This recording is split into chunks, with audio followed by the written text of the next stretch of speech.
Welcome everyone, my name is Andrew. This is Article 9 of the National Master Contract. Today we are covering Article 9, Sections 1 through 5, Protection of Rights. These sections set forth strike protection and give the member the right to participate in a strike without fear of punishment or reprisal. If you want to skip ahead straight to the reading, go ahead and click on the timestamp in the description.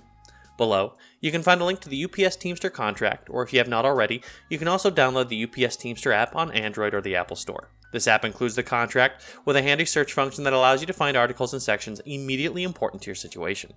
I have also included short links below to help you with installation. This article is the one to share. Just like Article 3, Section 7, Article 6, Section 6, this is Article 9, Section 1, Picket Lines. I made a short audit a few weeks back.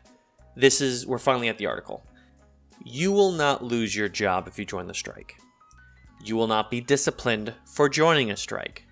And you will not be disciplined for not crossing a picket line of other crafts, including your own. So if you haven't already, please share this video.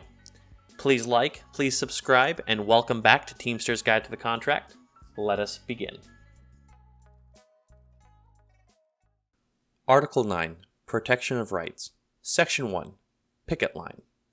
It shall not be a violation of this agreement, and it shall not be cause for discharge or disciplinary action, including but not limited to the temporary or permanent replacement of any employee, in the event an employer refuses to enter upon any property involved in a primary labor dispute, or refuses to go through or work behind any primary picket line, including the primary picket line of unions party to this agreement, and including primary picket lines at the employer's place of business, and the employer shall not direct any employee to cross a primary picket line.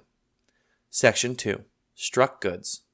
It shall not be a violation of this agreement, and it shall not be a cause for discharge or disciplinary action if any employer refuses to perform any service which his or her employer undertakes to perform as an ally of an employer or person whose employees are on strike, and which service, but for such strikes, would be performed by the employees of the employer or person on strike.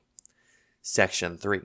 Subject to the appropriate subcontracting provisions of this agreement, the employer agrees that it will not cease or refrain from handling, using, transporting, or otherwise dealing in any of the products of any other employer, or cease doing business with any other person, or fail in any obligation imposed by the Motor Carriers Act or other applicable law, as a result of individual employees exercising their rights under this agreement or under law, but the employer shall, notwithstanding any other provision in this agreement, when necessary, continue doing such business by other employees.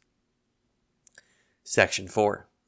The layover provisions of this applicable supplemental agreement, rider, or addendum shall apply when the employer knowingly dispatches a road driver to a terminal at which a primary picket line has been posted as a result of the exhaustion of the grievance procedure, or after proper notification of a picket line permitted by the collective bargaining agreement, or economic strikes occurring after the expiration of a collective bargaining agreement or to achieve a collective bargaining agreement. Section 5. Grievances.